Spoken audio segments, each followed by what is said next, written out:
I'm going to look at a new project. Going to look at a 2000 Dodge 1500 van. Recently got retired from the American Red Cross.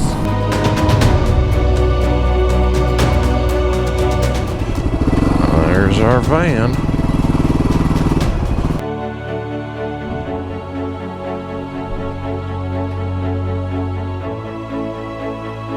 Well, here she is.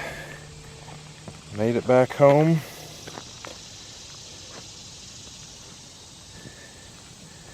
Got our 2000 Ram B1500.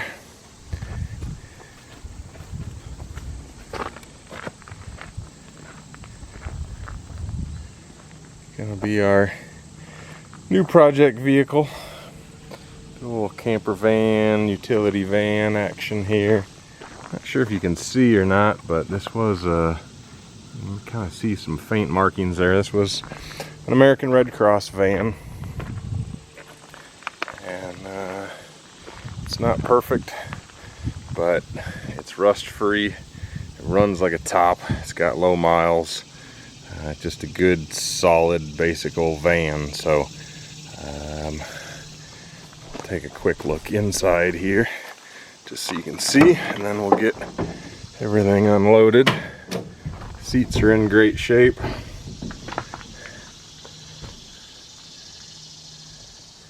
Interior, everything works. Dash is awesome. Seats are in amazing condition. Vinyl, but they're a super plush vinyl, a lot more comfortable than I thought they might be.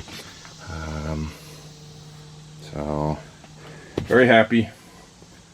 The air conditioning works awesome.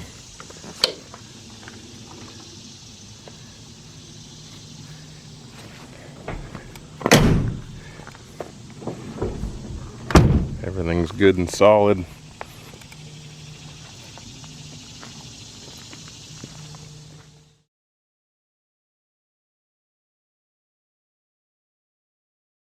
I want to go over really quickly some of my thoughts, what I want to do, why I want to do it. I know, this van life, van conversion, camper van conversions, everybody's got their own spin on it. And mine's a little different than most. So this is not something that I plan on living in. I love the van, but it is going to be, for me, weekend trips, short trips to the mountains, just being able to have the capability to cook, take a nap, travel around, have a good time, take it to motorcycle shows, events, things like that. So since I'm not going to be heating and cooling it all the time, I am not insulating. The reason I'm not insulating is while it won't hold heat as well, I'm okay with that, because I'm going to be camping for a couple days at a time, and if I burn through a ton of fuel, I'm okay. It's just a couple days. It's not full time. If you think about, some of the different coolers, like your high-end Yeti coolers, if you just take a Yeti cooler out of your hot garage and you throw ice in it, in a day it's gone. Half a day it's gone, because it's hot. It's a heat sink. There's so much there because it's so well insulated. Now if you take that same Yeti cooler and you pre-cool it, and then you throw ice in it and you go camping and you use it, it'll stay cool for a week. You'll have that ice. So same concept with the van. I don't want as little mass as possible. I want as little insulating value as possible, because I want it to heat and cool quickly. So when I come back to the van after a day of being out adventuring and I need to cool it off, I want it to cool off quickly. I don't want it to hold all that heat with that insulation. I'm going to spend most of my time in this in the fall, in the spring, when hopefully the windows and doors will be open as much as possible anyway, and I'm not going to be heating and cooling it. So that's very low on my priority list. So as we get into this, I just want you to understand why you're not seeing me put a bunch of insulation in the floor or the walls or the ceiling. It's just not important to the way that I'm using this van. All right, now inside the van, we've got this nice liner. It's actually made by Duraliner, and it is specifically made for cargo vans, and it does have some E-track on the side. I'm leaving all that. It's one less thing to do on the side.